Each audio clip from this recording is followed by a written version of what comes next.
And Julia Manchester, political reporter from our colleagues at The Hill. Troy Nehls, Republican of Texas. Julia, just saying, real America knows this is all a sham. As you've talked to Republicans over the past 10 days, 15 days, since this really heated up, is there a general consensus, whether they think indicting President Trump's a good idea or not, of the political ramifications, not necessarily for him, but for other Republicans?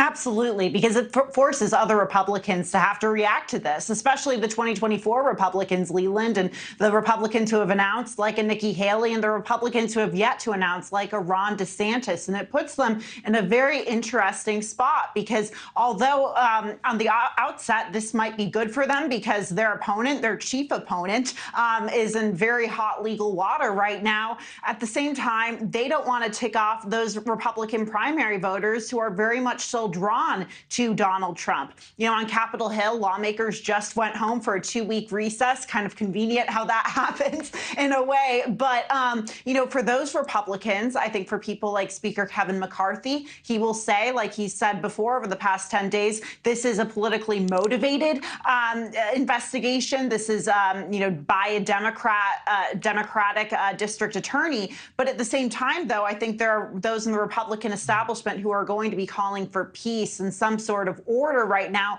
because what they don't want is a January 6th part 2. And that, I think, was the concern after Trump got on Truth Social. I get that there were people who talked about that, but it seemed as though that there was absolutely, you know, no evidence or basis to talk that had any possibility. So I think, you know, in terms of just the pictures, that's not materialized. I'm not sure how much we want to talk about it, something that hasn't happened, and we haven't seen any evidence that it's going to happen. But I'm interested also in Democrats, because we watched 10 days ago, you saw Democrats, at least Democrats in the House and the Senate, and certainly at the White House, really want nothing to do with this. There was the Politico crowd, if you will, who loved it and kept talking about nobody's above the law and sort of celebrated this because they hate Donald Trump so much.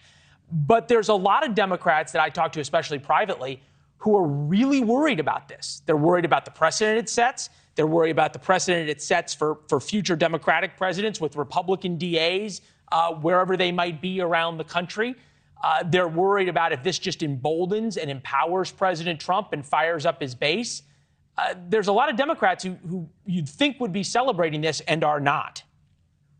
Yeah, that's an interesting point you bring up about the precedent it sets with the flip side of this, with a Republican DA and a Democratic former president or Democratic official. But what I've mostly been chatting with Democrats is how this impacts 2024 and Democrats running for office. Because look, they also want to be careful too. They don't want to be seen publicly celebrating this when they're trying to court potentially maybe some right-leaning voters or some independent swing voters who may not be you know, as Julia, on I'm just board going to interrupt so. you for 1 second. As you know, in breaking news, these things happen. The New York Times is now reporting a statement from President Trump. We'll read it in its entirety. The first response now from Donald Trump to the news of his indictment. This is political persecution and election interference at the highest levels in history. From the time I came down the golden escalator at Trump Tower, and even before I was sworn in as your president of the United States, the radical left Democrats, the enemy of the hard-working men and women of this country, have been engaged in a witch hunt to destroy the Make America Great Again movement.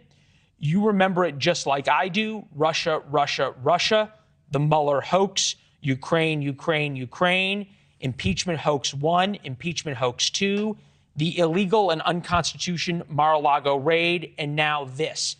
Continuing with the statement from Donald Trump obtained by the New York Times. The Democrats have lied, cheated, and stolen in their obsession with trying to get Trump. But now they've done the unthinkable, in the words of Donald Trump, indicting a completely innocent person in an act of blatant election interference. Never before in our nation's history has this been done. The Democrats have cheated countless times over the decades, including spying on my campaign, but weaponizing our justice system to punish a political opponent who just so happens to be a president of the United States and by far the leading Republican candidate for president, has never happened before, ever. He is correct that never before in our nation's history has this been done. Couple of things to pull out. We'll check back with Julia Manchester in a minute.